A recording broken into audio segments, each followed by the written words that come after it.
Field of Dreams is one of the most feel-good sports films I've watched in my years. Who'd have thought that a film with the concept that it has would be a winner?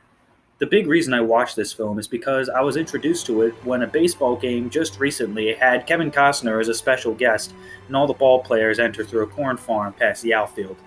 Yeah, the star of the show is Kevin Costner, who plays a farmer in Iowa. He hears a voice in his head saying these words. If you build it, he will come. He soon comes to the conclusion that if he builds a baseball field in the land, Shoeless Joe Jackson, who had been dead since 1951, will return. Sure enough, not only has Shoeless Joe Jackson come back, but so has the rest of the Chicago Black Sox. Yeah, the name given to the White Sox for their accusation of throwing the 1919 World Series, banning these 8 players.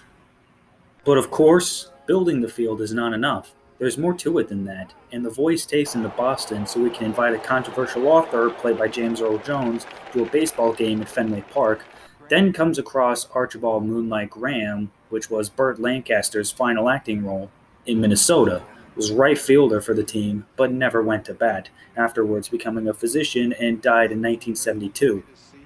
At least that's what the film tells you. The actual Moonlight Graham died in 1965, though that's hardly exactly relevant. The basic point is the baseball field acts as a play zone for the deceased, and the fact that Costner, of all people, is being tasked with all these objectives makes him wonder what he will gain from this. As you watch the film, you may be wondering the same thing. I sure was. Despite only seeing the film once, it has left a lasting impact on me. The element of the deceased giving Costner all these instructions was sure to set up some form of philosophy for life. I'm not going to talk about what exactly it is, so you'll know once you actually watch the film. And you should. With him being a married man with one daughter, you would think that his wife would not exactly be all for the construction of the baseball field or his journeying across the country just because of some stupid voice giving him instructions. Neither of them understand it, but she is in support anyway, even if this whole thing puts them in financial danger.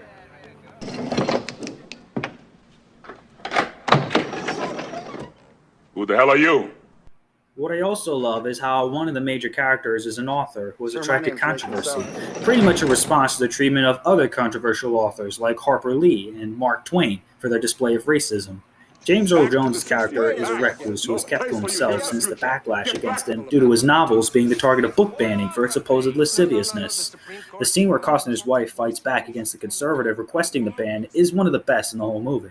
Yeah? Well, your husband plowed under his corn and built a baseball field. At least he is not a book burner, you Nazi cow.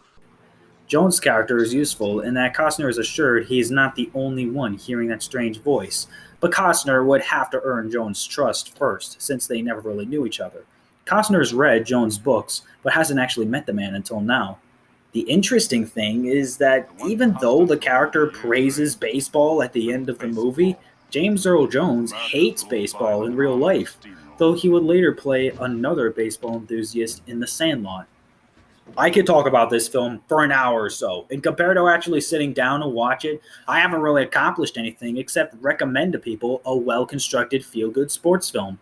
It's more than just a sports film. It takes on an original concept that seems strange at first, but you start to see it as a philosophical look into one of life's greatest quests. There are many different ways to connect with these people, whether they are happy, sad, reclusive, or pondering the purpose they are provided with. Just as Kevin Costner was simply complying to the voice's instructions despite not understanding what he would gain from it, we too are interested in his role in this. Once you're done watching this movie, you'd find yourself asking, is this heaven? Yes. Yes, it is. Want to have a catch?